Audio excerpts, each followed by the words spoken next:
YouTube. What an interesting sight you are. So many good things have come out of this, yet for every blockbuster critic and cartoon hangover, there's an irate gamer and Smosh cartoons on the opposite spectrum. Well, thank God the irate gamer is in no way a dead topic. Number 4. What the Buck? What the Buck encapsulates everything generic about YouTube vloggers these days. Literally all he does is report on the most idiotic thing possible. Celebrity gossip. On top of the irrelevant garbage spewing out of this hack's mouth, his lispy, flamboyant voice is unbearably awful. Really? That's it? You know, What the Buck has got to be the most overdone celebrity gossip channel ever, especially when there are other gossip channels that are much more horrible, such as TMZ. But even then you'd still be talking about something that everybody has talked to death about. What the Buck is on this list due to him not only pandering to the lowest common denominator of the world's population, but he's also god-awfully annoying. Number 3! Helter Skelter Rants. Yeah, I hate to inform you, but there hasn't been a new Helter Skelter rant in over a year. And also, why did you put it on the list if it's not even a real YouTube channel? Number 2! Joshua8428. Originally this video was going to be the top 5 worst commentators, but it turns out they're all gone. Oh, really? Then how come we have people like Rhino Mills, MacBoy Redux, CS Bob, Ponder Sprocket, AzumangaDiohFan101, and many others making commentaries then? Now, what is so bad about Joshua8428? To put it bluntly, has an annoying voice, of course, and he doesn't know how to take criticism. End of story. Number 1.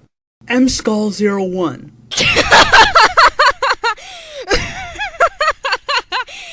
I'm sorry, I'm gonna need a moment here.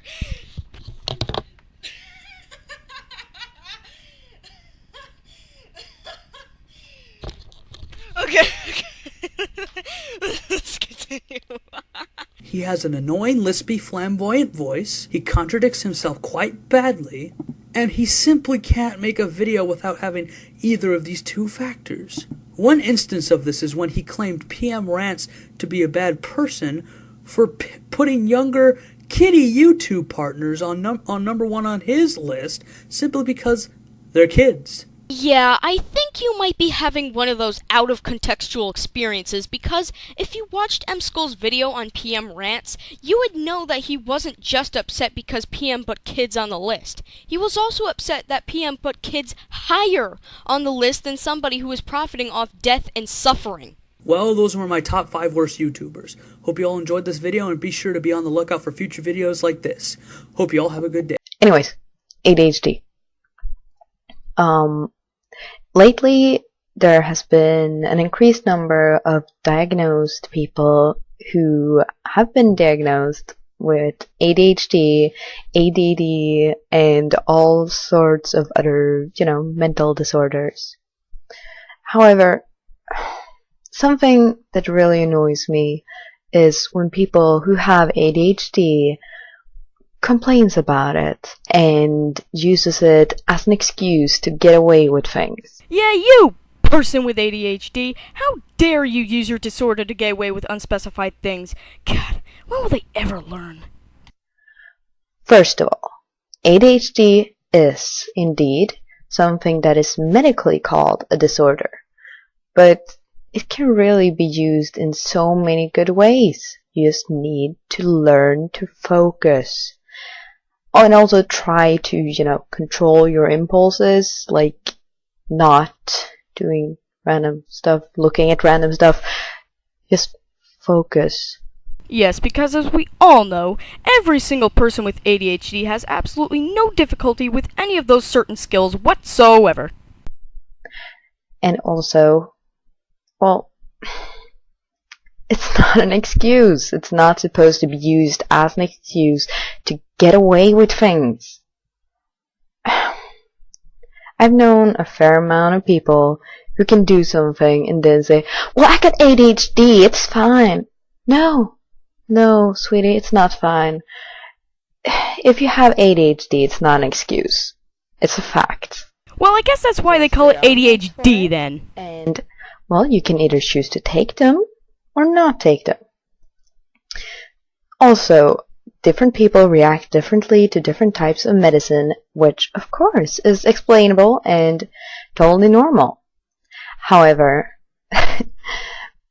if you yourself have deemed yourself incapable of living a normal life without the help of medication, you need help in more than one way. First of all, you need the medication to just set your life straight. Because, honestly, sorry if it's just me, but ADHD people have lots of problems.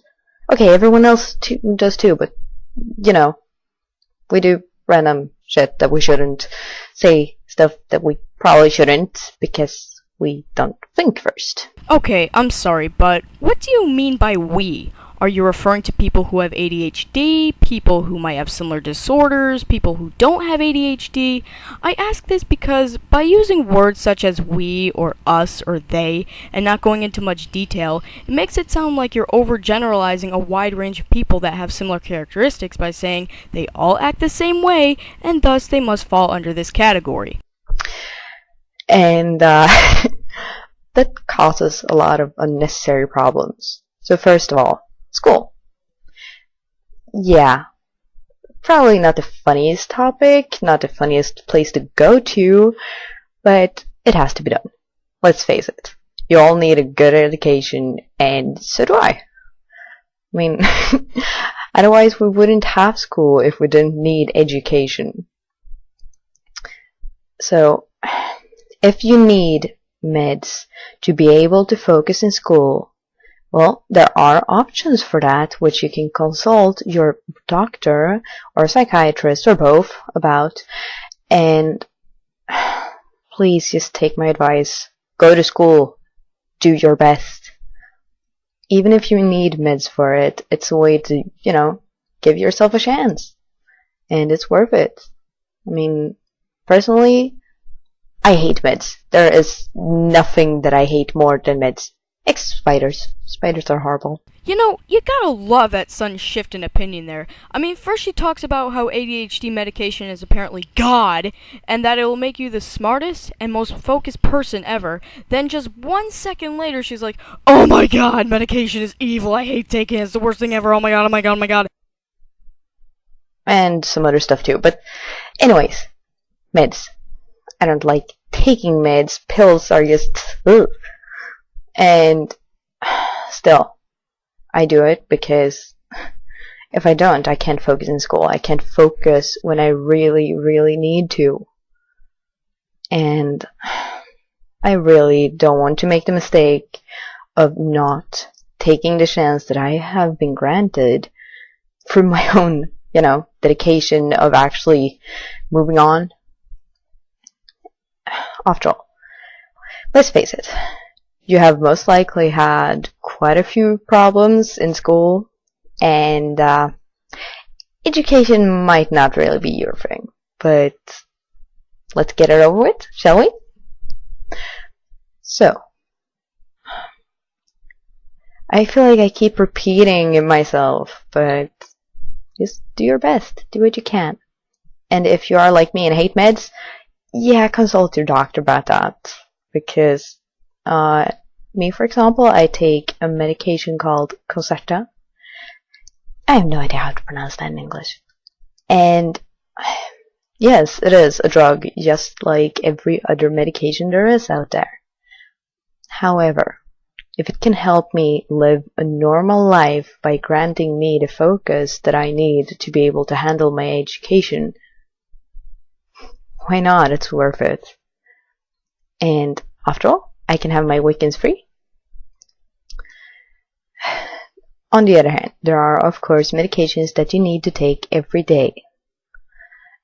Of course, you can either get used to it, or you cannot take them. Or you can make a 13-minute video bitching and moaning about it. That is a choice and it's up to you.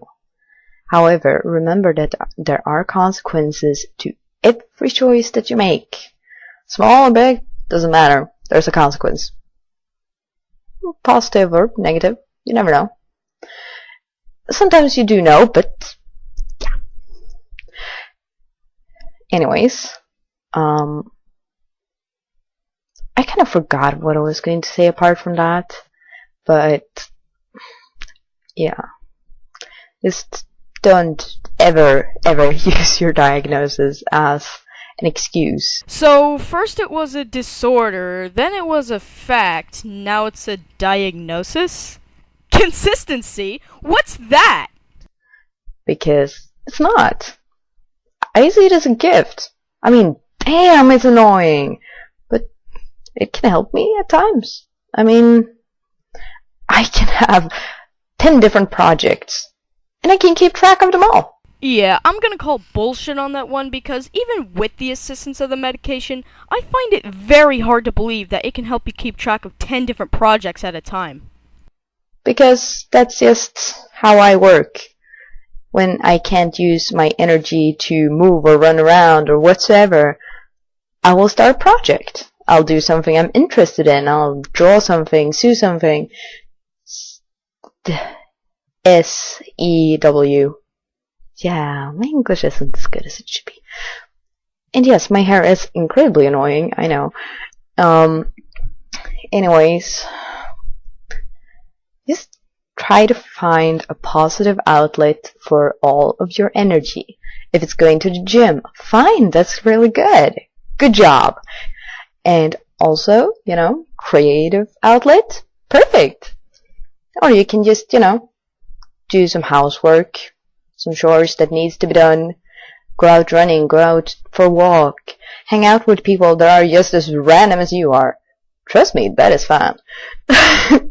It's very fun to hang out with people that have the same kind of mind as you, especially when you're both not on your meds. Yeah, creepy smile. I don't know. I guess this is just a long rant and all, but I just wanted to get it out there and tell you that diagnosis doesn't mean the end of your world, the end of life. Oh my. No, it means that you have been given a chance to change something. And, don't miss out on a chance just because you might think, nah, I don't want to take my meds. No, I don't like meds. Honestly, I don't care. If it grants you the chance to do something good with your life, do it. Hey, just a quick question. Do you remember saying this earlier in the video? I hate meds. There is nothing that I hate more than meds. Except spiders. Spiders are horrible. I don't like taking meds. Pills are just... ugh. Neither do I. Also, meds are only supposed to be used as a helping hand. That is all. First of all, you need a will of your own. And, if you don't want to study, meds are not going to make you go like, I'm going to study, that's it, I'm just going to study all day. No, it won't. You have to have the motivation yourself. Motivation and will. Also, don't tell me this, that, well, I haven't, gotten my meds yet, so I don't have to focus in school, because I can't anyways. I don't even have to try. Yes, you do! How do you think I got through all the years? I tried!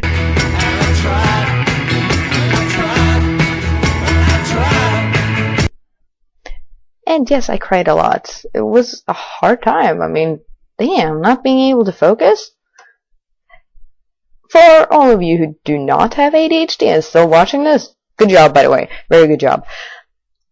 Imagine it like this. Sitting in a classroom without any kind of helping hand for your ADHD. It is like sitting in the middle of a highway and trying to study. And a few seconds later, you got hit by an oncoming car going God knows how fast, and thus your entire day was ruined. Remember, kids, studying may be important, but it's never worth risking your life over. Logic. Anyways, with meds, on the other hand, it's just like sitting in a normal classroom. Just, sure, there are sounds, there are annoying people. Just stab them with your pencil, that works. And, well, still not going to be easy to study, but it will be easier if you actually want to. Now that goes for both people with and without ADHD or any other kind of mental disorder. And yeah, I think that's about it for now. Yep. So, thank you very much for listening, and I apologize for the extremely long video and rant, and I think my neighbors are going to kill me because it's late and the walls are very thin. Number 2. When customers abuse you for things or machines that aren't working. That's annoying, because I don't purposely come to work and be like, I'm gonna break that Sunday machine today because all I want is customers to abuse me for it. I mean, if you want your fucking ice cream so bad, come in and fix the machine you fucking sell, otherwise shut the fuck up. Okay? Simple. Okay, so your counter-argument to the customer's abuse in this situation is to tell them to fix the broken machinery themselves, whether they're qualified to or not? Well, first off, if the machinery is broken, then there should have been an out-of-order sign on it to begin with. However, if you're the only person who knows about it, then wouldn't it be a better idea to tell somebody that works there, like your manager, your employer, or even a maintenance person? And for frozen Coke machines, yes. As you know, Hungry Jack's does $1 frozen Cokes, and Macca's has also started doing $1 frozen Cokes. Okay, so I have to tell this to every single one of my friends because they don't understand. Okay, so frozen Coke machine. Yeah, sometimes it's out of order. Not all the time it's out of order, actually, to be honest. Like majority of the time that I work, I'd say about 98% of the time that I work, the frozen Coke machine is working. So I don't know where they get their estimates from. But anyway, if someone comes in and orders 30 frozen Cokes, the machine's going to shut down after those frozen Cokes. What? Are you kidding me? Who is going to order 30 frozen Cokes at once? Unless your customer is a munchlax, then I don't see that situation happening anytime soon. Number 3. When people ask to do half card and half cash. I mean, this isn't one that really annoys me, but annoys me enough to put it in this video because I have to explain to them, like, at McDonald's, you can do half card, half cash. So I'm playing with my hair, it's looking like really fucking shit. At McDonald's, you can do half card, half cash. Half card, half cash. At Hungry Jack's, you can't. Because it's just not in our system. It's not that we don't want to do it. Obviously, we would do it if we could. But we actually physically cannot put it through the system to do it. And I tell people that, and they don't get it through their head, and they're like, oh, well, Macca's does it. We're not fucking Macca's! So, we're different.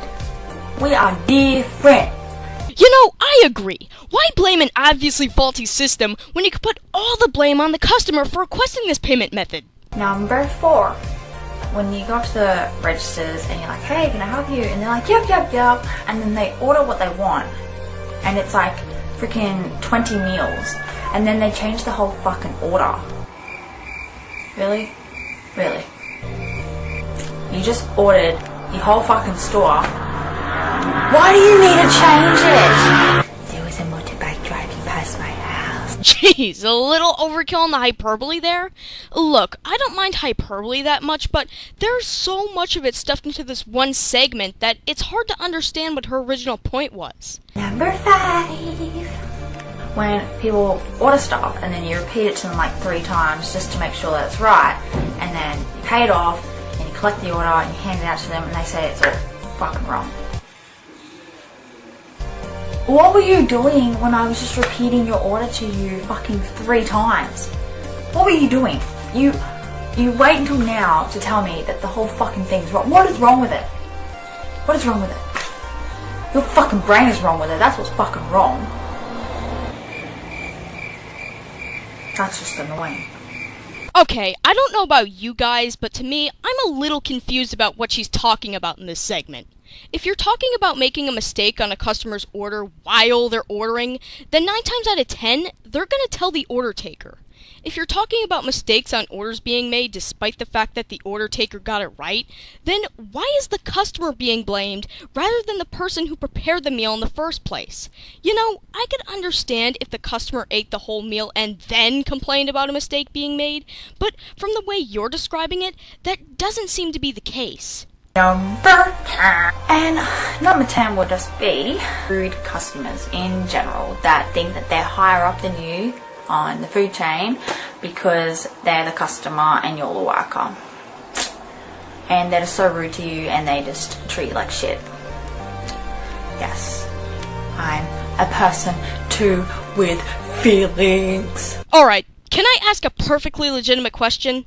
What was the point of adding the words "in general" when you're talking about a specific topic related to customers?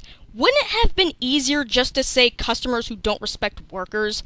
Look, I know that there are going to be a few customers who are hard to deal with and all, but when you include the words "in general," it makes you seem like you're judging an entire group of people.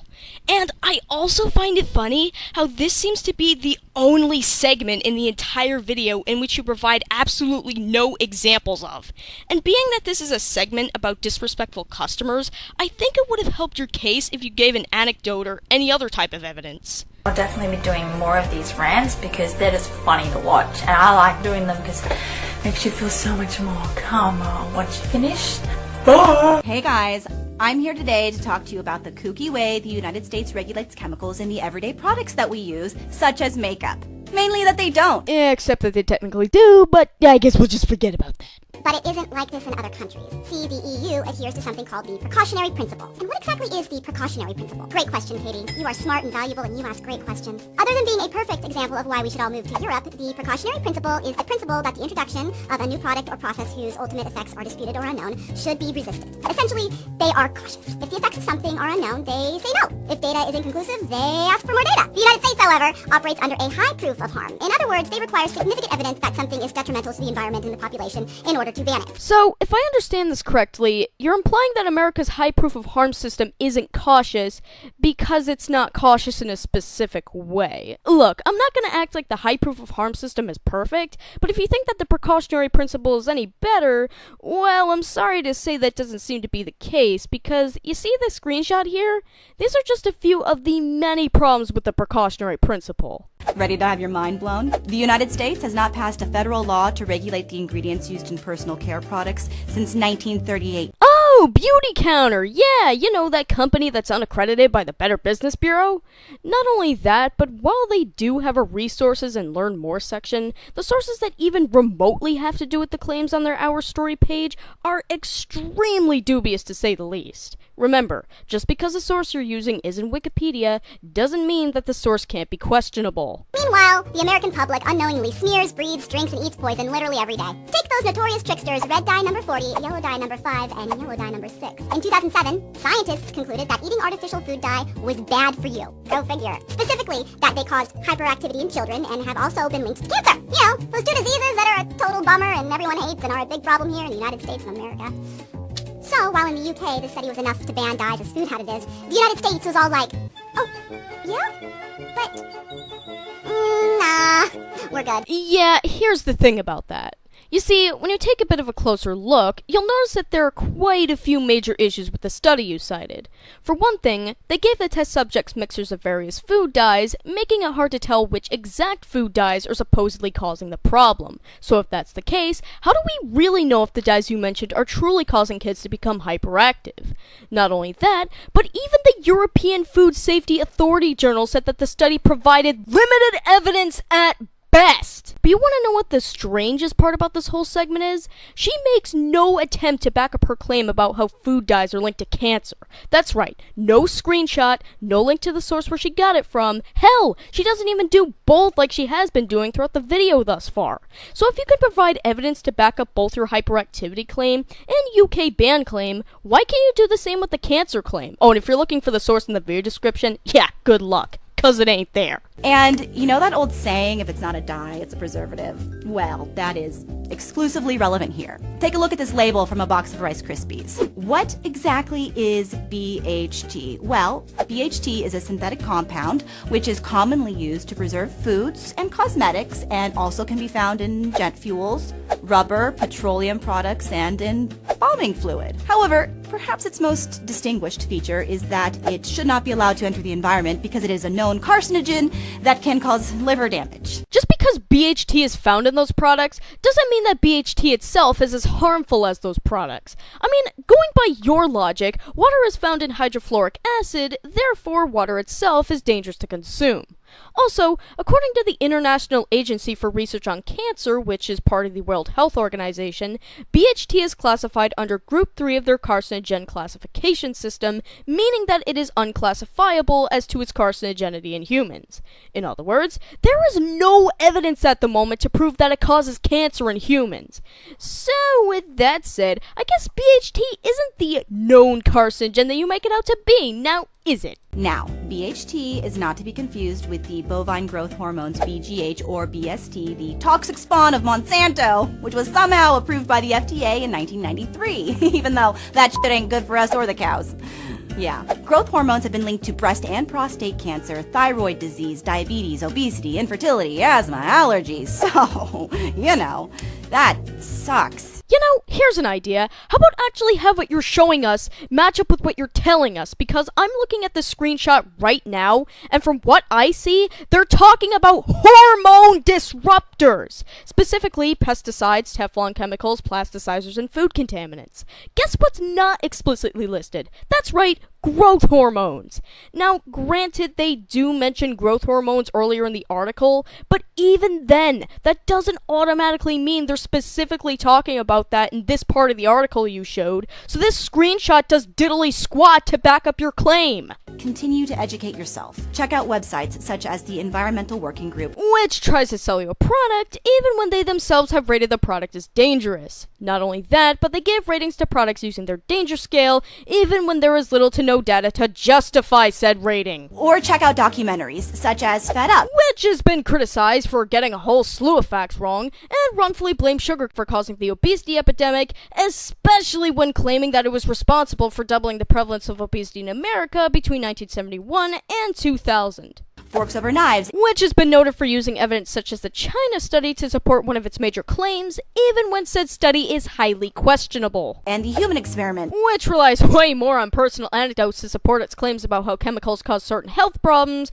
rather than legitimate scientific evidence. Hello, everybody! T4 here with another commentary. Yay! You know, I received a mixed reception from my last commentary on the channel Navigator.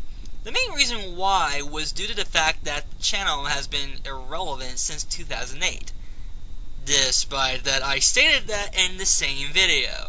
But at the same time, I figured that I would make it up by commentating on a video that is relevant. And seeing as how the rest of the intro is just repeating what I've said in the beginning of this video, I'm gonna go ahead and skip over it. Okay, I'm gonna freaking tell you guys freaking something. Oh great, another friendly reminder why I don't have voice chat turned on from online multiplayer. Just something I wanna get off my freaking chest. Okay, and as you can see, I've got freaking Super Mario freaking Sunshine. And I got all the shines in the game in about 2 weeks, and wanna what yet? A stupid ending! God, where's my grape juice? Darn it! T4, help me out here. Was that supposed to be a really good impression of an old lady, or a really bad impression of Steve Urkel? And then I got all freaking Mario characters here. Wanna know why, you freaking freaks? Because you people cannot stop criticizing the Wii U. Stop criticizing the Wii U! Okay, from this point on, I'm gonna try to be nice to this kid as best as I possibly can, and debunk why his opinion is invalid. Wait a minute, did I hear that right? you're trying to prove why a person's opinion is quote-unquote wrong, even though the definition of an opinion is a person's thoughts on a particular topic. I mean, I can understand disagreeing with somebody's opinion, but trying to debunk it and treat it as if it were a fact is not really going to get you far in terms of making a point. I have the Wii U. I have it downstairs. It's one of my favorite systems of all time. You wanna know why, you fricks? Cause it's frickin' revolutionary with the frickin' gamepad. I'm gonna say that the gamepad being revolutionary is utter bullcrap, and you wanna know why? Because the DS already did that. 9 years ago, mind you. And no, the Gamecom doesn't count. Are you sure it doesn't say game.com? They utilized the touchscreen. It was poorly designed, and it didn't really have any good games on it. It's got good games on it, like Super Mario. I'm sorry, but how can you not love this kid? He's so adorable, especially the way he captures Mario the Plumber's pronunciation of Mario so freaking perfectly. which is my favorite gaming franchise of all time. And you know what? I don't want to hear it. Stop criticizing the Wii U! Alright, just calm the fuck down. Hey, seriously, what the frick gives? Okay, the Wii U already has, good games on it, like, the freaking New Super Mario Bros. U. Even though it's not the most original Mario game, the most groundbreaking Mario game, it's still an amazing game nonetheless. Proclaims that the latest Mario game is amazing. They'll analyze the reasons why. Makes perfect sense to me. And remember to buy Frosted Flakes because they're more than good. They're great. So I don't want to hear you, fricks. And also, there's, the freaking Nintendo Land, the freaking Sonic and All-Stars Racing Transformed. Which is multi-platformed, meaning that the game is also available in other game consoles. Monster Hunter 3 Ultimate, another good game for Wii U. And then we have, frickin' Mighty Switch Force Hyperdrive Edition, a good game, with amazing graphics, more levels, basically, a better version of the original 3DS frickin' game. And then we have, the frickin' Rayman Legends Challenges app, the Bit Trip Runner 2. Holy frick, that's a good endless running game. And you know what? I don't want to hear it. Stop criticizing the Wii U. And even though those games, that sounds like a weak lineup of essential games, they're all good games. So I don't want to hear it, you fricks. And guess what? The Wii U has some amazing games coming out for it in this year and next year. So the Wii U is getting games. So what? Just because the Wii U has more games coming out soon doesn't mean that the console shouldn't be open to criticism anyway. People are allowed to speak about various topics. Case in point, the Wii U and its library. You sure about that? Name a few? Alright, I'll name a few! Let's start off, shall we? Okay, Super Mario U, the next Mario game, the next 3 Mario game for Wii U, Mario Kart U, frickin' Super Smash Bros. U, Yarn Yoshi, Legend of Zelda Wind Waker HD, and then, the new upcoming 3D Zelda for Wii U, the frickin' Pikmin 3, Game & Wario, Sonic Lost World, Rayman Legends, Mario Sonic at the Sochi Olympics, New Super Luigi U, and, the unannounced, Sonic title. That's 13 games to look forward to this year and next year. So I don't want to hear it, you fricks! Okay, you fricks, I don't want to frickin' hear it! Would you kindly shut your noise hole? It just makes me so frickin' irritated! And guess what? All often Sony fanboy. Well, guess what? PS4 and Xbox One have like the same exact things as PS3 and Xbox 360, except with better graphics and better functionality, better social features, and all that frickin' frick. I don't want to hear it! But, listen, young grasshopper. The PlayStation 4 is gonna have a better Blu-ray drive, which means you won't have to deal with slow installation updates, which was something that the PS3 had. As for the Xbox One, I really can't say much from the reveal other than my mixed reception on the console. It has some interesting functionalities, but there's some flaws that holds it back as well. I'll wait for E3 and see if they both hold up in some way. The Wii U has two games. It's more revolutionary because of the gamepad, and the PS4 rips off of Wii U. That's right, you idiots, because it has the touchpad, except it doesn't have a screen on it. Well, guess what? How is that more revolutionary than the Wii U? Wait. The PlayStation 4 ripping off the Wii U? Isn't that cute? But it's wrong! Well, here's a fun fact. This media clip is so overused that I forgot the name of the cartoon this particular clip came from. The PlayStation 4 controller has a touchpad, granted, but the reality is that the PlayStation 4 doesn't have a gamepad, while the Wii U has a gamepad as one of the main controllers. Wait, go back. What the fuck is this? I mean, have we really gotten to the point where we've become too lazy to look at our TV screens, so there has to be a screen built into the controller itself? I mean, unless the Wii U is supposed to be two consoles in one, I just don't see the point of it, and I find it to be really stupid.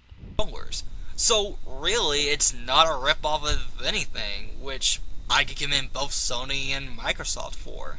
Thanks. And guess what? Even though the Wii U isn't, quite up to the standards as, the past Nintendo systems, big freaking whoop! It's going to get there! People were saying the same freaking frick about the 3DS, and look at it now! 3DS is currently one of the best systems of all time, and at first people were saying that the 3DS was a failure. Well, guess what? Look at the 3DS now! Look how good it's doing! In fact, I've got the 3DS right here! No thanks, you don't have to show me your 3DS. What, was he gonna do some sexually explicit things to it? But the fact of the matter is that the 3DS launch was executed badly due to the lack of games and its price tag. In fact, it was so bad that Nintendo had to cut its price tag 33% off. It may not seem like a lot to you, but it did hurt Nintendo at the time, so Nintendo made it up by giving away 20 free games, which was 10 NES games and 10 Game Boy Advance games to early owners of the unit before the price drop. Also, it wasn't just the games that Wii U faced criticisms from, it was also the slow operating system, the lack of first-party titles. I could go on. Heck, I'm willing to consider that you're ranting on those criticisms that has probably been irrelevant since last year. And guess what? The Wii U is going to get there. I don't care what people are saying now. It's eventually going to hit those standards. Just you wait! Now hold on. Oh, D4. You really love being original, don't you? Waste your time producing this rant video. All you're doing is repeating yourself and counterpointing evidences to criticisms that holds no relevance now. It's like criticizing Germany just because the majority of them back in Hitler's rule were Nazis. That's irrelevant now because the country is a parliamentary democracy, meaning it's not under autocratic rule. Yeah, except for the fact that in the pamphlet Hide and Seek by Willy Brandt Haas, it shows that 10 to 30% of Germans have extremist right-wing political views. In fact, there are two political parties in Germany right now, the NPD and the DBU, that have representatives representatives in several German state parliaments that are widely recognized as Nazis. And besides, how did we go from a kid ranting about a video game console to World War II, or in this case, Nazi Germany? And damn right it's irrelevant, because their beers are friggin' awesome. Okay, so I was going to do the little flashcard thingy about Amanda Todd that everybody else is doing, but I can't seem to figure it out, so instead I'm going to talk to you people. I'm just going to tell you what my flashcard said. So you're not going to be showing the flashcards on camera, yet you're still going to read what was on them. Aren't you technically still using them by doing that? My first one says, "Dear everyone hating on Amanda Todd, we all make mistakes. We have all done stupid stuff sometime in our lives. In fact, I know many girls who have sent nude pictures. The thing is that she didn't even send a nude picture. Yeah, because these images don't contain any nudity in them whatsoever. I cannot believe that anybody is upset because she sent a picture of her boobies. Everybody's seen boobies. And if you haven't, then your mother just didn't love you." Was that supposed to be a joke or a legitimate insult? Okay, getting back. The difference between them and her, they didn't get sent around. Evidence? What's that? Bullying is wrong. I bet if you guys got a chance to be in Amanda's place, you would never say another mean thing again. When I was younger, I used to be like you. I used to bully people to be cool. But when I got older, I started gaining weight. Then it was my turn to get bullied. As of right now, if I could go back and change what I did to kids, I would. The truth is that we all have at least one thing to be ashamed of. It's just a matter of time until someone finds out. So, you know what we need to do? Just stop bullying. You know, this is actually the 40 billionth time I have heard this argument, and yet the bullying never seems to stop. Isn't that just weird? Stop making fun of each other. We're all human. We all mess up. And we're gonna regret it.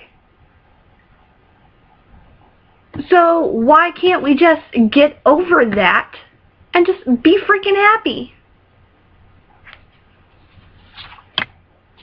So, dear everyone that is being bullied, you are not alone. Dear everyone who has killed themselves, I admire your strength. You must have been pushed really hard. Look, I don't mean to sound like a real asshole here or anything, but how come the people who kill themselves over cyberbullying get all the praise in the world and are called angels or inspirational or people born before their time, and yet the people who are in the exact same situation who didn't kill themselves and managed to overcome their problem get little to no praise whatsoever? I mean, hell, back when I was in middle school and whenever someone would bring up an argument like that in an assembly or something, I would think to myself, oh yeah, that's a great lesson to teach people. Whenever you're in a tough situation, just kill yourself. Yeah, because I'm pretty sure that lesson won't backfire in the least. Dear Amanda Todd's family, I'm so sorry for your loss. And last but not least, dear Amanda Todd, you will be remembered not for your mistakes, but for your beauty. Yeah, I'm gonna call bullshit on that one. I may not have gotten a chance to meet you, but I know I would have been your friend. We all go through fights sometime during our life, and some of us don't make it. But those of us who do have a reason worth fighting for. The end. Because Angela was fantasizing about letting Nanette and her teacher die, she lets the water overflow and gets sent to the principal's office. And the substitute is apparently a substitute principal now. Okay, bullshit! Number 1, principals and teachers are different jobs. A substitute teacher may be qualified to take the place of a teacher because they can at least keep things orderly, even if they don't understand or like the subject being taught. A principal is a job that requires a lot more attention and isn't someone who can let someone else tide things over until the real principal gets back. But do you know who can? The vice principal! That's why schools have vice principals! Okay, so the substitute teacher is now the principal. I fail to see how that's rage-worthy. And also, the school Angela attends is an elementary school, and elementary schools, especially those in small towns and the ones I've been to, do not have a vice principal. Instead, they rely on other staff members to fill in when the principal is out. So, in that sense, the show isn't completely inaccurate when excluding a vice principal character. Nanette isn't an asshole enough to make Angela look like the good guy. The bully cliché is one of the easiest to write, and you fucked it up! It's funny how you're judging how a character acts for the entire series based on one episode. Okay, so Nanette may not have acted as bitchy in this episode as other episodes in the show, but that doesn't mean that's her overall behavior. I mean, this is the same character that uses her wealthy status to gain superiority over her classmates, manipulates adults into thinking she's perfect while being abusive towards other students, cares nothing for her family, and much, much more. Yeah, if that's not a bitchy enough character for you, then I don't know what is. Why was something as repetitive as Sailor Moon so successful? Fighting evil by moonlight, winning love by daylight. I remember when it first aired in America. It was an export from Japan, which I think was originally called Magical Girl Squad Robo Dance Yes. Not quite as familiar with anime as Americans are today, a lot of people just saw it as Speed Racer with tits. But we didn't understand that the audience for this was growing more and more rapid. And whether for its campiness or actual enjoyment of the story, it was becoming an underground hit. Yeah, but didn't you say that Sailor Moon was extremely successful not too long ago, and now you're saying it was an underground hit? I don't know about you guys, but to me this seems a bit contradictory. I mean, did you even check your own script before recording the audio? Yeah, look, Sho, even if you pretend you have a story that matters beyond people who see a high-class meal as a flamin' Hot Pocket, you still had to follow up all that supposed epicness with this. Ah! Oh no, I'm late for school again! Yeah, I bet you thought this was going to be a big space opera with action, drama, and exotic locations. But nope, it's just your common English-speaking town that has everything in Japanese for some reason. But even if it was more like a space opera, you still would have been like, this show's a rip-off of Star Wars. It needs to be more original. Yeah. Being pretty as sin and dumb as cheese, she of course is very popular in school. Well, if you consider only having one friend in this situation being popular, then I guess you're all set. How's this for inspiration? You're a creep, damn you! You don't know a thing about being cool! Wow, they really seem like polar opposites, and hate each other to the core. They hook up? Nah, and how tediously long do they drag that out? Oh Jesus, just mail me the comedic banter to my office, Shredder! Yeah, about the romance. You see, it's contributing to build-up of a major plot point that happens later in the series, where Sailor Moon turns out to be Princess Serenity and starts to remember her past life as Princess of the Moon. Not only that, but Tuxedo Mask turns out to be Sailor Moon's prince and realizes that she was his actual true love. By the way, here's a confusing scene. We see her walk by a poster of a young girl dressed exactly how she is dressed. Like it's from a movie or a show or something. I wish I could be like Sailor V. She's so beautiful and smart. Something exciting's always happening in her life, not like mine. So, what? A movie or TV industry got wind of this idea that coincidentally is exactly the same as what's going on right now? Well, you see, that poster you mentioned there is obviously meant for Sailor Venus, who appears later in Season 1. Now, this would be one thing if he was just reviewing the first episode, but the title of the video implies that he's reviewing Sailor Moon as a whole. Okay, so take out the fact that's obviously in no way battle armor. Take out the fact that's obviously fan service. Take out the fact that just like He-Man, somehow removing more clothes bizarrely disguises them. Though to be fair with both these outfits, is the face really the first thing you're going to be looking at? Take all that away and just tell yourself, this obviously sexualized transformation that takes up a solid minute in each episode happens to a 14-year-old girl. Now, before any of you find this incredibly creepy, let me make one thing perfectly clear. The age of consent in many parts of Japan is, in fact, 13 years old. Now you may find it incredibly creepy. And yes, there's a lot of fine print to that law that evens it out a bit, but there's just as much fine print that evens it back into kinky territory again.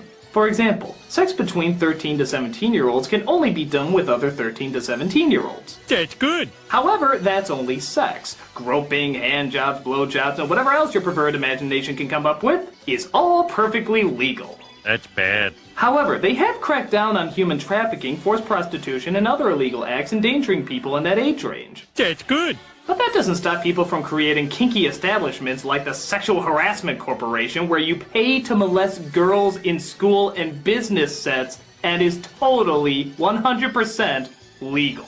Can I go now?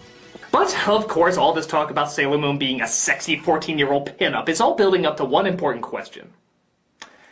Given this information, why did I still put her in the top 11 hottest anime women list? I didn't know! I swear I didn't know! I mean, look at the way they're drawn, man! I thought they were in college or at the very least late high school. Wouldn't you have made that guess? Come on, look at the way they're showing them off! I swear, audience, I had no idea their real age. Because this doesn't seem like an effort to make yourself feel better about that selection on the list at all. And also, nice move stretching this part out as much as friggin' possible. Oh, and if you think that's weird and questionable, then I suggest checking out Chibaza, aka Sailor Minimoon. Magic Tiara isn't her only enchanted device, though. She also has a pen that can change her into anything. Wait, what? It's a very powerful transforming tool. It turns you into whatever you want. Well, then what the fuck is she using that tiara for? I mean, they didn't give any limitations or anything. They said she can change into fucking anything she wants. Hey, why doesn't she just turn around and be like, take on the form of Godzilla? Series over! 6 seasons spared! Now, this could be a legit point if Luna didn't say this right after that line. Say disguise power, and then tell it what transformation you want. And this was in the span of 10 seconds, so how Doug missed that line, I have no clue. And speaking of that, the reason that she disguises herself with a pen is because when she goes into certain places, she'll need to be in disguise in order to gain access inside to investigate. Actually, things got kind of interesting with her character, seeing how Uranus and Neptune were cousins in the show, but not in the Japanese version. No, in the Japanese version, they were a couple.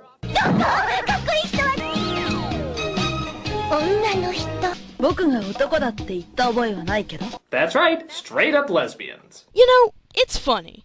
Aside from the part where he talked about the intro and this part, not once did he bring up any other changes that the American version did to the original, such as changing most of the original names to American names, replacing death with the Negaverse, the list goes on. So, with that said, if he can talk about those two changes, why not do the same with the others? Come on, guys, maybe you could have worked it into your half-assed PSAs at the end. Oh yeah, I forgot to mention, there's PSAs in this show. Obviously slapped on at the end of each episode using the same animation they used before. Because Lord knows, the show hasn't repeated enough animation already. Yeah, I don't think you can blame the anime itself for these segments, because if you watch the original Japanese version, you would know that those segments are not at the end of each episode. I mean, if anything, you should be blaming the company who originally dubbed this series for these segments. Why did this work? Perhaps like a lot of other formulas, it knew what to keep familiar and what to keep changing up. It knew it was going to have a villain, but it changed up what kind of villain. It knew it had to involve an interest or product that girls wanted to be involved with, so it had a different one each episode. There was always peril that the girls had to get out of so that you'd feel great by the end when they finally do. Keeping the formula exactly the same, but changing up just the right elements that needed to be changed. I'm sorry, but why did you wait until the last few minutes to start talking about why the formula worked and why it was so successful? I mean, shouldn't you have been doing that throughout the duration of this review? And if that's the case, why was the last 20 minutes tacked on anyway? You know, I could basically take this part of the review and splice it with the beginning, and not a whole lot would have changed. Man, I just want to commentate on something, but material is so hard to come by these days. Because, you know, it's not like I can just go to the YouTube search bar and type in insert topic here rant and get all sorts of material to commentate on. Hey Scarlet, sis, I found some commentating material for you. Oh? Yeah, it's some recolor faggot named Captain Recolor. Sounds like a troll. Nope. Upon further inspection, it's not a troll. You can check it out for yourself if you want.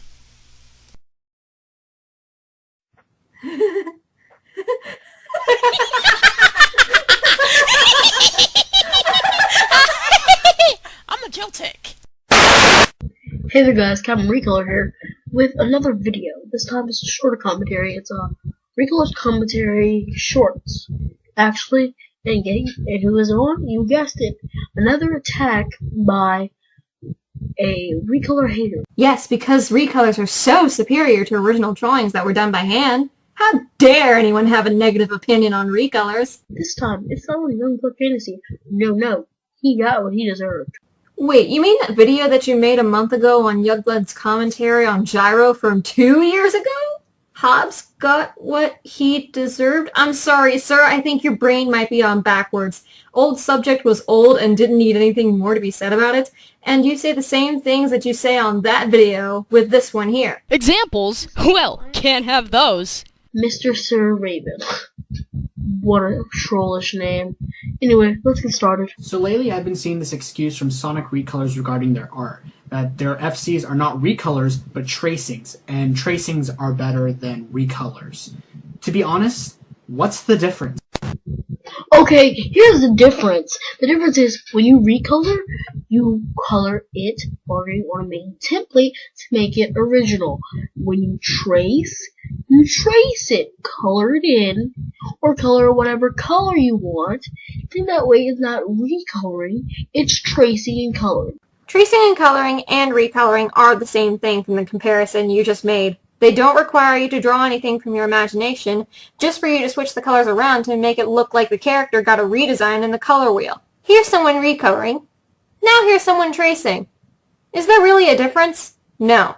Because it's the same as stealing something and claiming it as your own. Okay guys, I want you to keep that particular argument in mind because she is going to contradict it big time later on.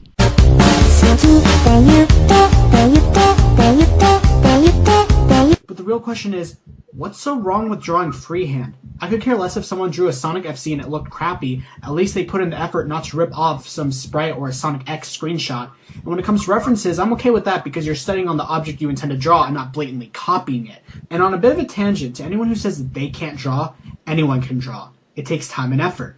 For some it comes more naturally than others, but even the best artists had to start somewhere. Surratt wasn't born with the ability to make a sunny afternoon on the island of the Grand Jatte.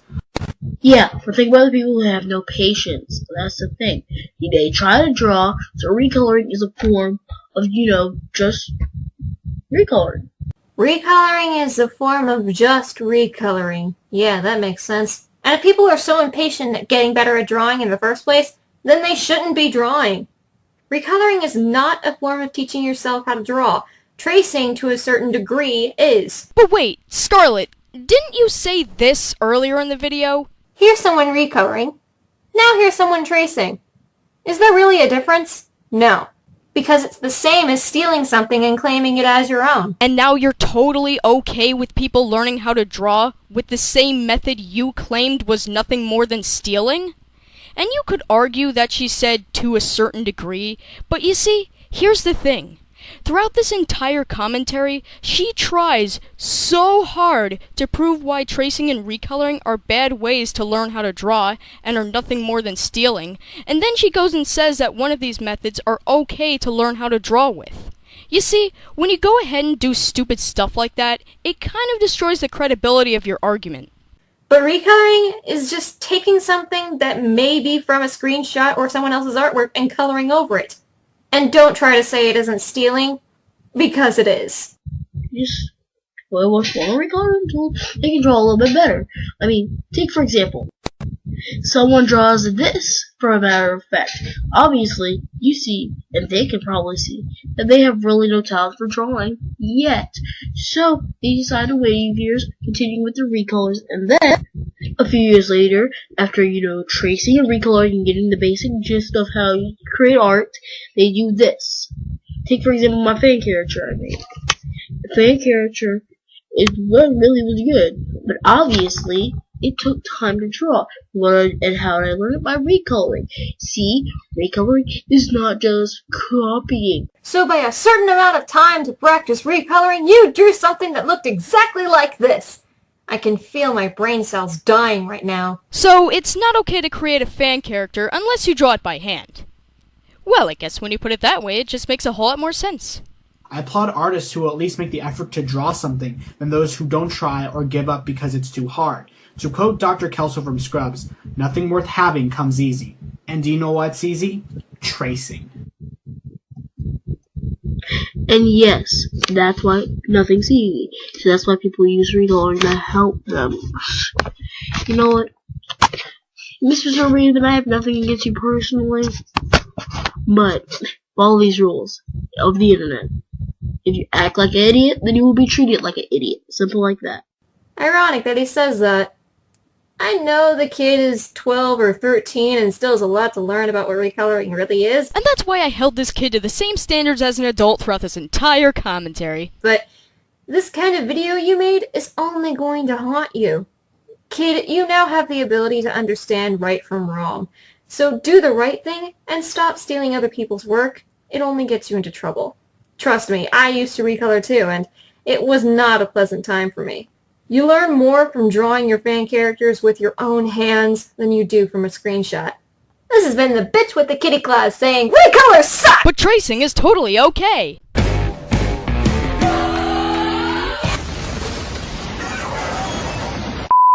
You know, I just recently sat down and took 15 minutes of my life to watch the reboot.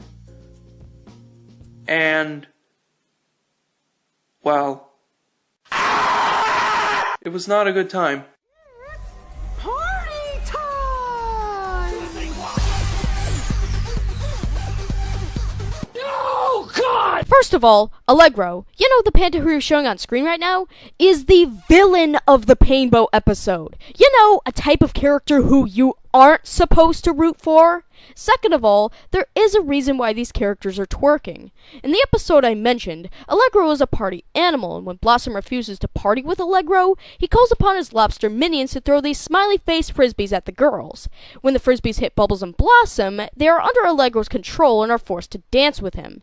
Now, some of you might say that having little girls twerk is inappropriate. However, the episode doesn't actually glorify it. In fact, based on Buttercup's reaction to the whole situation, the twerking is viewed as a bad thing. So you remember the creator of Powerpuff Girls, right? Craig McCracken and his whole crew, which included the likes of Lauren Faust, Genny Charganovsky. You know, two other people who are great creators, great writers, you know, who originally worked on Cartoon Network up until Seeing Real came out of nowhere with Andrew WK. Real kids doing real stuff in real situations.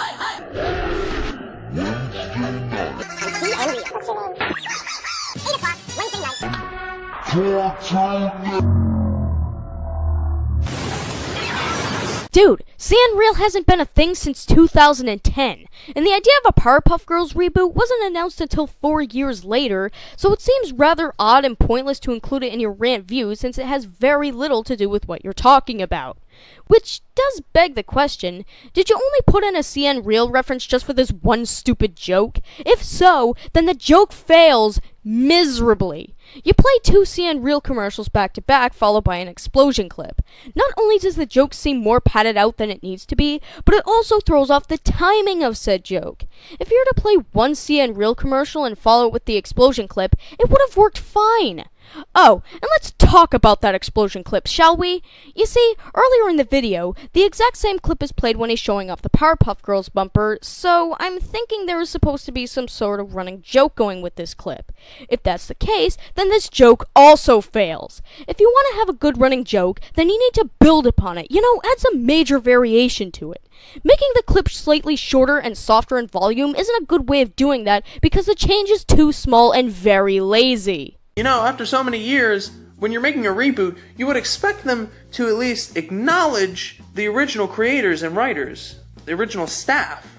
You'd expect that, but that didn't happen. Says who? No, seriously, where does it say that a reboot must acknowledge the original staff? Sure, you could throw in a few references to the original source material, as seen in Casino Royale and Skyfall, but other than that, the whole point of a reboot is to basically start something over again, thus acknowledging the original staff is not a requirement. Also, that didn't happen. Yeah, no. Let me fill you in on something about this 2016 reboot. For starters, Professor Utonium's voice actor comes back, Miss Keen's voice actor comes back, Mojo Jojo's voice actor comes back, Tom Kenny comes back, hell, even Jim Cummings and Jeff Bennett come back for a little bit. So not only have a few of the original staff members been acknowledged, but they're also working on the show as well. And before you say they don't acknowledge the original creator, explain these. Because this new one is riddled with so many animation errors that shouldn't be happening in this modern day and age. Perception is off, size difference is wrong. Like, what the fuck were you doing when you funded this? Did you not think through that maybe the people who would watch this first were not the kids, but the people who grew up with Powerpuff Girls and grew to appreciate it and love it? Did you just want to shit all over that and dump memes? And fucking twerking on the masses! Yes, because the original show was entirely timeless and never contained references to pop culture at all. So, long story short, you should not watch the 2016 reboot of Powerpuff Girls until they get better writers, a better animation studio, and decide to actually include the original crew who made the original Powerpuff Girls so great. Could this show benefit from some better animation and writing? Sure. But just because you have the original creator and or crew on board doesn't automatically guarantee that the product will be good. Case in point, the Matrix films. All of them were written and directed by the Wachowskis and featured a consistent cast. However, as they went on, they progressively got worse. For good measure, let's take a look at another example. Al Jean and Mike Reiss, creators of the animated sitcom The Critic, brought the show back in the year 2000 in the form of webisodes. However, when compared to the previous 2 seasons, there was a noticeable drop in quality. Not only was the animation in the webisodes more rudimentary, but it also decided to focus more on cutaway gags in Jay's film critic job, as opposed to the previous 2 seasons where Jay's life both on and off the job was focused on more equally. In turn, this makes Jay seem like a less interesting character, and the world around him feel a lot smaller. So as we all know, once we have cleared a specific region in the Pokemon world, and acquired 8 gym badges, we are then qualified to take on the Pokemon League Challenge. Once entered into the Pokemon League, the player must then take on 4 elite trainers, who are believed to be the best trainers for that specific region. However, some of these Elite Four members give players more trouble than others, and some can be a total walk in the park. But we aren't here to distinguish the easy ones. We are here to talk about the top 5 Elite Four members that gave us the most trouble, and when I mean us, I have a special guest here to help me figure out who these members are. Hey guys, Aura here, and as Mystic said, the Elite Four at times can be very challenging. They're basically harder versions of gym leaders. But which Elite Four members gave us the most trouble? Let's find out. Okay, so I'm actually going to stop the video here because this is an issue that clearly needs to be addressed. The audio balancing between the actual segments themselves and the transitions is awful. So the actual segments are like, and then the transitions are like, I mean, was that really the best way you could have balanced the audio? Now, this may seem like a minor issue to some people, but to me, I find it pretty annoying when I have to constantly adjust my volume throughout the video, so I can not only hear what these guys have to say, but also prevent myself from getting a goddamn headache. So from this point on, I'm actually gonna go ahead and fix the audio balancing. You're welcome! Starting off at number 5, we have the Sinnoh-Psychic Master Lucian, who I can say gave me quite a bit of trouble with that irritating bronzong he has, along with a few others. During the time of when Diamond and Pearl came out, I was about 12, and I could not for the life of me figure out what typing his bronzong was, because it resisted so much. I finally figured Ground was a weakness, but then it had Levitate. Dark didn't work because Steel resisted it in generations 2 through 5, the same also applies for Ghost. You seem to act as though this is the only time you encounter a bronzong in Diamond and Pearl, when in fact there's evidence within the games themselves that calls this into question. For example, excluding Turnback Cave, which can only be accessed in the post-game, bronzong can be found in the wild at Mount Cornet. Now before you say that there's only one location you can face bronzong in the wild before the Elite Four, that being Mount Cornet, here's the thing. You can also meet its pre-evolution Bronzor in 2 other locations, one being Route 206 and the other being Wayward Cave. Considering that it has the same typing and the same naming style as its evolution, you'd still have a chance to face a Pokemon that's similar to Bronzong in the wild, and even then, you would still have to face a Bronzor in order to progress through the game anyway. Hello, Steel-type Gym Leader Byron! How are you on this fine day? So not only did the game give you plenty of exposure to the Pokemon's evolutionary line before the battle with Lucian, but it also gives you time to come up with counters for it. Now, let's just say for the sake of argument that you, for whatever reason, never came across a member of the Bronzor evolutionary line before you went to face the Elite Four. Even then, there are still quite a few hints given as to Bronzong's typing. For example, the word bronze is incorporated into its name, and since bronze is a type of metal, that would be a major clue to its steel typing. In addition to that, Bronzong is also shaped like a bell, and because bells are typically made out of a special metal that's a type of, you guessed it, bronze, this would be another clue to its steel typing. So, with all that in mind, this whole story about how you had trouble figuring out its typing seems a lot less credible now. The only typing that was super effective was Fire, and even then, all the Fire Pokemon in the Sinnoh Dex weren't that great, besides for Infernape and the Magmar line. That's bad, because not everyone starts off with Chimchar, and Magmar isn't around until the after game, and Rapidash, well, it isn't exactly the greatest. Really? Because from what I've seen, Rapidash is a pretty decent Fire-type Pokemon, even in Diamond and Pearl. For starters, not only does Rapidash have a pretty decent speed stat, but its physical attack stat's also quite decent. Not only that, but Rapidash gets access to Fire Blast and Flare Blitz via level up, as well as Flamethrower via TM, all of which get same type attack bonus. Wait, what's this? You don't want to wait until level 58 for Rapidash to learn Flare Blitz? No problem! You see, its pre-evolution Ponyta can learn Flare Blitz 10 levels earlier, so you can just have it hold the EXP share, which you can get at either Route 206 or the Jubilife TV Lottery Corner, and hold off on evolving it as soon as it gets to level 40. After that, keep holding the B button post-battle when it levels up until it gets to level 48 and learns Flare Blitz. Once you do that, have it evolve, and voila! You've just reduced the amount of grinding you have to do to have your Pokemon learn an awesome physical fire move.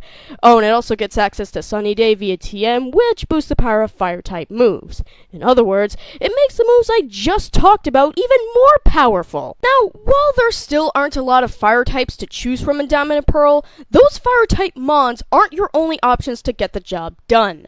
For example, you can catch Dialga or Palkia, depending on what version you're playing, before you go to face the Elite Four, who can both learn Sunny Day, Flamethrower, and Fire Blast via TM. Not only that, but you can also catch Azelf, who can learn Nasty Plot via level up, and, like Dialga and Palkia, can learn Sunny Day, Flamethrower, and Fire Blast via TM.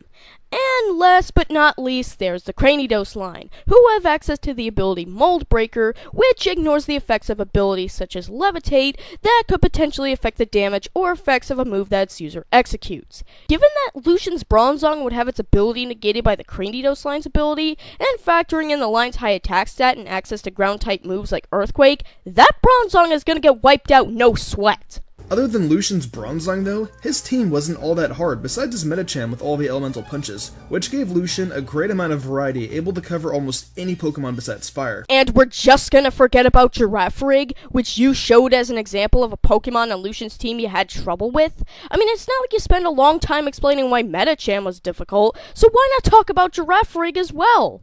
When making this list, I was curious to see what other people thought were some of the hardest Elite Four members, and one of the names that came up quite a lot, no surprise, is Lorelei from the Kanto Elite Four, mainly her yellow team. But the main Pokemon that people struggle with is her Lapras. Not only can this thing easily take hits, but it can paralyze you with Body Slam and confuse you with Confuse Ray. And as we all know, trying to use a move while paralyzed and confused sometimes seems impossible. The main weaknesses of her team are Rock, Grass, and Electric. While Rock and Grass types are covered thanks to Lorelei's team having Water and Ice moves at her disposal. The best shot of beating Lorelei is with, like I said, Electric moves, and most people in yellow will be using a Pikachu as their Electric type. But the problem is, Pikachu is not only pretty weak, meaning its attacks sometimes won't do enough, but Pikachu also can't take a hit. At all. Another popular electric type in Gen 1 is Zapdos, but Zapdos is weak to Ice, which most of Lorelei's team has. So to put it in short, Lorelei a lot of times can really be a pain. I'm sorry, but isn't Jolteon also a popular choice for an electric type mon in Generation 1? I mean, if we're now talking about Generation 1 as a whole rather than just Yellow specifically, it seems rather baffling that Jolteon wasn't brought up, especially since it would be a good electric type to use against Lorelei. Why, you may ask? Well, for one thing, it's only weak to ground-type moves, and last time I checked, none of Lorelei's Pokemon both on her red and blue team, as well as her yellow team, are equipped with any ground-type moves. Not only that, but it also has access to both Thunderbolt and Thunder via TM, which gets same-type attack bonus. Also, due to its high speed stat and the way the critical hit system is set up in Generation 1, you can bet that Jolteon is going to land some critical hits, making these moves hit even harder. In other words, its electric-type moves can do some serious damage against most of her team, except for maybe Jinx. But even then, it can still counter Jinx due to the fact that it gets Pin Missile via level up, which is a bug-type move, and Psychic-type mons are typically weak against those types of moves, even in Generation 1. And you know what? I'd go as far as to say that you don't even need to use an electric type to defeat Lorelei, because in Generation 1, you have access to Starmie, who's also a popular mon to have on a Generation 1 team, and it can do rather well against Lorelei.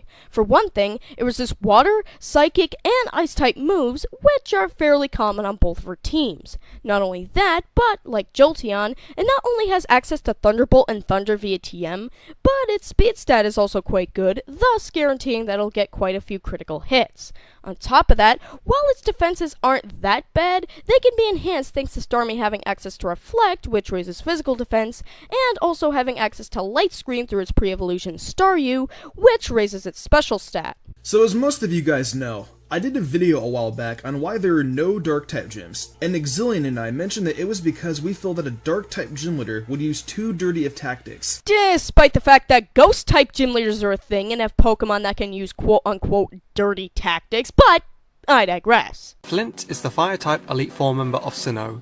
Well, at least I think he is. In fact, let's take a look at his Diamond and Pearl team real quick. Rapidash? Alright. Infernape? Oh, that's awesome. Steelix? Okay. Lopunny? Weird. And Drifblim? What? What is this? This is not a fire team. This is 2/5 of a fire team. Yeah, here's the thing about that. You see, this isn't the only time where these games throw you a curveball when it comes to someone's team setup. For example, there's Volkner's team in Diamond and Pearl. Not only do you face him before you get to the Elite Four, but only 2 out of the 4 Pokemon he has are electric types, which is the type he specializes in. Not only that, but Flint is also not the only Elite Four member whose team isn't fully comprised of the type they specialize in. Case in point, Karen and Bruno. Don't believe me? Well, let's take a look at Karen's teams first. For Generation 2, she has both a Vileplume and Gengar on her team, who aren't dark types and don't even know any dark type moves. And unlike Flint and Volkner, who didn't have enough mods of their type to work with in Diamond and Pearl, Karen had no excuse. I mean, she could have easily replaced her Vileplume and Gengar with 2 other dark type mons, one being Sneasel and the other being Tyranitar. And if you think that this problem gets fixed in the Generation 2 remakes, well, think again, because even in Heart Gold and Soul Silver, she still keeps that Vileplume and Gengar on her team. Her rematch team does consist entirely of Dark-type mons, but that still doesn't negate the problems with her main team in the original games and their remakes. As for Bruno, he's also in the same boat in the sense that he too had enough mons of his specialized type in his debut generation to make a full-fledged fighting team, yet decided to have 2 Onix instead of mons like Poliwrath and Primeape. Oh, and on his Generation 2 team, still has an Onix, even though he could have easily replaced it with a Heracross, which gets access to Reversal via Level Up, and Rock Smash via TM, and for the generation it was introduced in, it had a high special defense stat compared to some of the other available fighting-type mons. To top it all off, it gets Fury Cutter via TM and Megahorn via Level Up. With Fury Cutter, it gets stronger the more hits it stacks up, and along with Megahorn, gets same type attack bonus, and given Megahorn's base 120 power, both moves act as great counters to Psychic type mons. And unlike Karen, who had a rematch team entirely made up of dark type mons in her debut generation's remakes, Bruno ain't so lucky.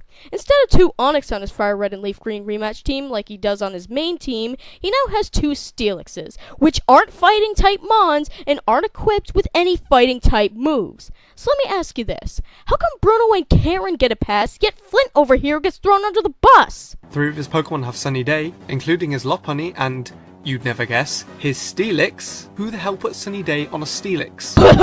This halves the power of water moves, which also helps the Steelix out. While this may be true, this can also easily backfire on Steelix, because here's the funny thing about Sunny Day. This move affects all Pokemon on the field, meaning that along with Steelix's fire moves, the power of your Pokemon's fire moves will also be boosted. In other words, since fire-type moves are super effective against steel types such as Steelix, that fire move can do some serious damage to it or even knock it out. So for number 1, we have picked one of the oldest existing Elite Four members ever, Agatha. Agatha has by far given us the most trouble out of all the Elite Four members up to this point. However, she has two teams, being in Fire Red and Leaf Green, and of course the originals including Yellow. And that's exactly what team we are talking about. Her Yellow team. Her remix team can be troublesome too, but there are more types during this time of Generation 3 that can cover her team, especially having actual damaging ghost type attacks. You know, after doing quite a bit of research, I'd argue that her main Fire Red and Leaf Green team is actually harder than her Yellow team. In Generation 1, most likely due to an error, Psychic-type Pokemon were actually immune to Ghost-type moves, meaning that if a Pokemon tried to use a Ghost-type move against a Psychic-type Mon, that move would do a grand total of 0 damage to that Psychic Mon.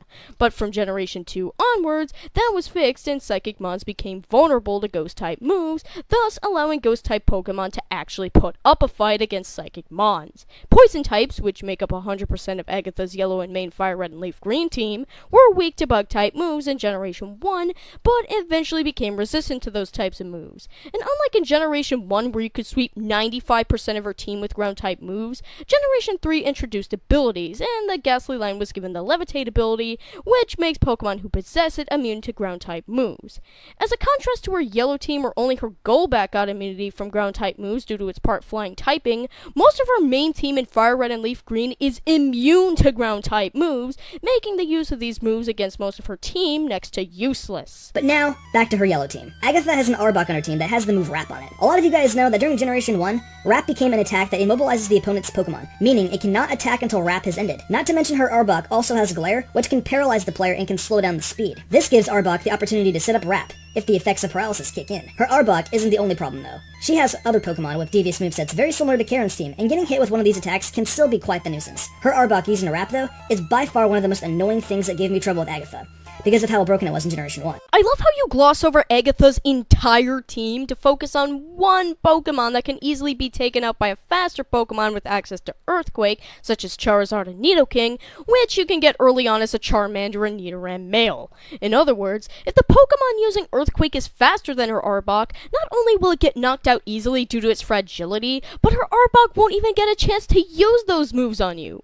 But what really makes this part stick out is the fact that throughout the video, you and Aura have focused on an Elite Four members team as a whole, as opposed to spending nearly an entire segment talking about one Pokemon.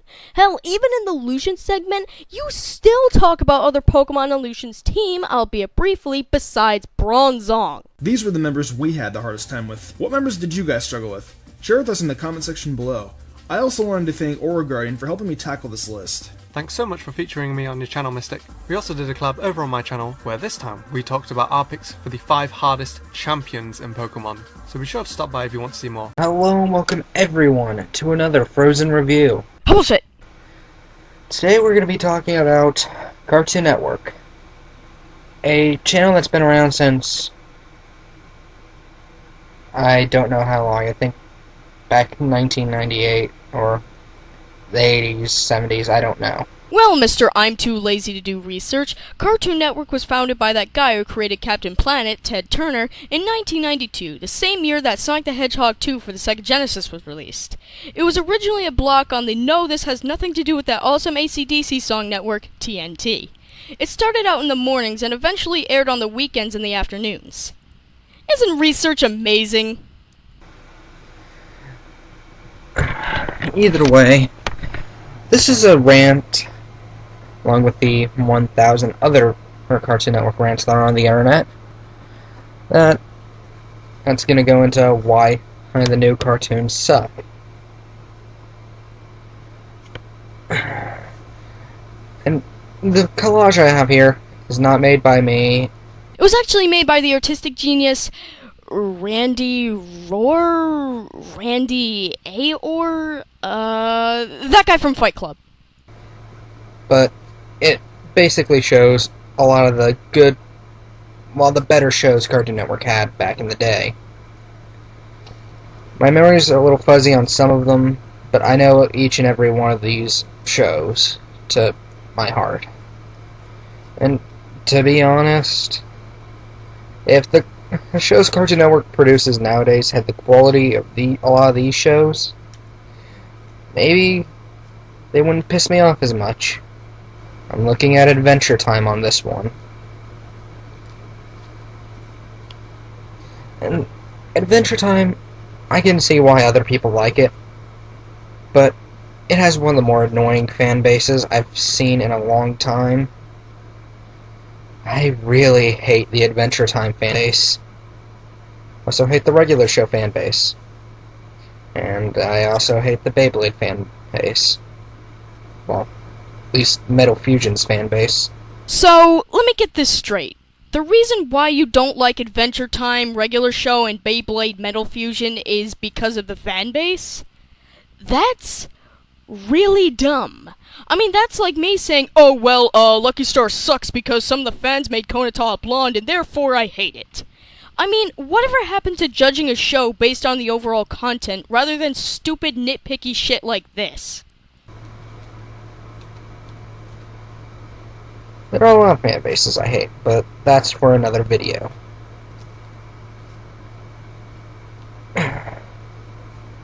What mostly irks me about this concept of Cartoon Network is with how much they've said, hey, let's be like Microsoft in the past couple years.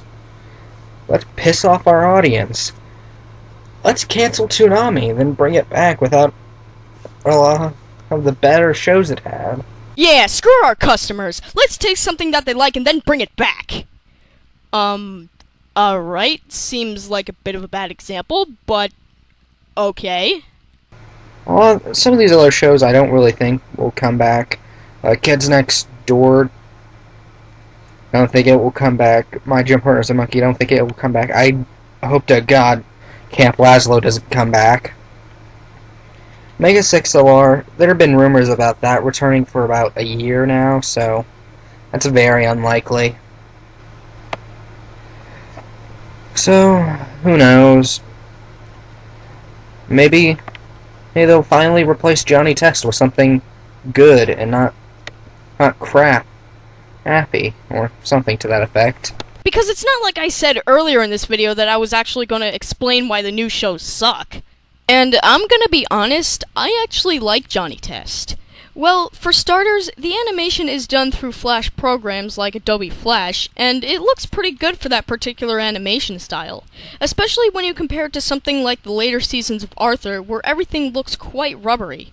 And I also admire how colorful the animation is as well. Another thing I like about the show is how some of the characters are so stereotypical or one-dimensional that it just makes it all the more hilarious. And while the show can be a bit annoying at times, it never really reaches the point where it makes me want to tear my hair out. And I know it seems like I've gone on a bit of a tangent here, but this is what I mean by going into detail as to why you may or may not like a certain show, if that's the path you're going to take. I don't know. All I know is that Cartoon Network doesn't love you, and Capcom will never or truly love Mega Man. I don't know why I brought that up. I guess I'll watch Mega Man. The Mega Man cartoon. A good one, at least. Maybe one based off X. Someone should make it happen. You know, I'm glad you decided to leave in that long, dramatic pause. So, I guess I'll end this on a note that I hope that the Samurai Jack movie, which has been rumored for about about 3 years now, does come true. I'm a huge supporter of that. So until next time, I am the Frozen Flame, signing off. Goodbye, everyone. Hi everyone, I just wanted to ask you guys how your summer is going. And how I managed to steal Finn's hat. For some schools, we're barely 1 weekend. And how's your summer going? Because I hope it's better than mine. I had summer school. I hate it. I mean, nothing personal, but why do I have to have one class all day? Why? Okay, was that supposed to be a parody of the Benny Hill show, or what were you trying to do with that joke? I think the only reason I can come up with is that she was talking so much that she decided to skip over her own ramblings. But even then, the joke isn't really all that funny. Now, I really wouldn't mind this so much, except for one thing. She does this joke not once, not twice, not 3, 4, or hell, even 5, but 6 times throughout the course of this video. I mean, jeez, you think that's a bit of overkill? And normally, I'm okay with humor in the video, if it works, but clearly, that wasn't the case here. But for real, I messed up, and now I have to take Spanish again. But I hope for a lot of you guys it's going good. I hope none of you guys have summer school. And I hope it's because I'm really mad right now because I made myself a lemonade and it's horrible. I'm gonna explode! I don't know how to do lemonade. I just wanted to know, like, what are you guys doing during your summer? Well, thank God you didn't ask that in the beginning of this video. Otherwise, you'd be repeating yourself and look like a person who didn't bother to edit any part of the audio in this rant. Because all I'm doing is getting fat. Like most people in America. Nah, that's not saying most people. Actually, I'm going to start working out tomorrow and I'm very, very nervous. Okay, this is my schedule. Oh, I'm sorry. I didn't know this was one of those vlog videos. You know, judging from the title, I thought this was a rant, but I digress. Also, I'm going to be skipping over this part. So I'm happy we're going to work out, but I don't want to wake up early. Ugh. Darn. Are you any of you guys working out? I think maybe I'll upload some videos.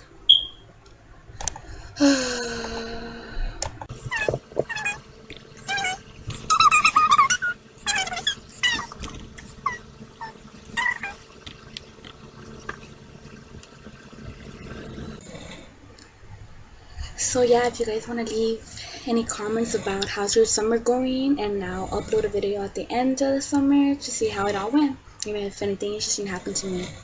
So yeah, subscribe, like, share, whatever. Okay, bye.